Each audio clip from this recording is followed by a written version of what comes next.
Sobrang miss mo na ba ang partner mo? Lalong-lalo na kung malayo siya sa'yo. At hanggang ngayon, ay hindi pa rin kayo nag-uusap ng dalawa simula nung nag-away at hindi kayo nagkakaintindihan sa isa't isa. At sobrang miss mo na ang partner mo at gustong-gusto mo na siyang makausap. Kaya gawin lamang itong ritual na ibabahagi ko sa inyo ngayon. At ito ay makakatulong sa inyo basta magtiwala ka lang sa mga ganitong pamamaraan. At panigurado ngayon mismo ay makapag-usap kayong dalawa ng partner mo.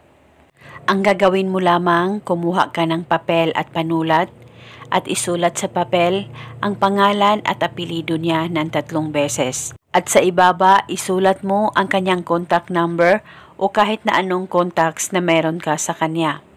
At pagkatapos, hawakan sa 2 kamay mo itong papel na sinulatan mo, titigan mo ito ng maigi at pakiisipin mo ng mabuti ang target at ibulong mo lamang ang makapangyarihang salitang ito.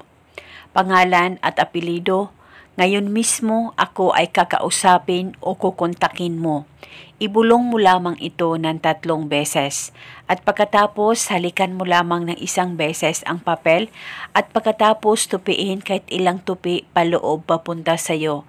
At pwede ito ilagay sa likod ng case ng cellphone mo o di kaya ilagay ito sa loob ng punda ng unan mo sa tuwing ikaw ay matutulog. At kung ikaw ay aalis, kung hindi ito nakalagay sa likod ng case ng cellphone mo, ay pwede itong ilagay sa bulsa mo. At kung gusto mo nang ihinto itong ritual, ay sunugin mo lamang itong papel. Wala na po kayong kailangan pang ibulong araw-araw, basta dalhin o uunanan itong ritual hanggang kailan mo gusto. At kung gusto mo nang ihinto talaga, ay sunugin mo lamang ang papel. At kung gusto mo, pwede ka rin gumawa pa ng iba't ibang ritual na binahagi ko. Dahil isa itong gabay para mas lalong mapabuti ang relasyon ninyong dalawa ng partner mo basta magtiwala ka lang sa mga ganitong pamamaraan. At eto muna sa ngayon, sakaling kayo ay may katanungan, mag-comment lang po kayo sa baba. Thank you and God bless us all.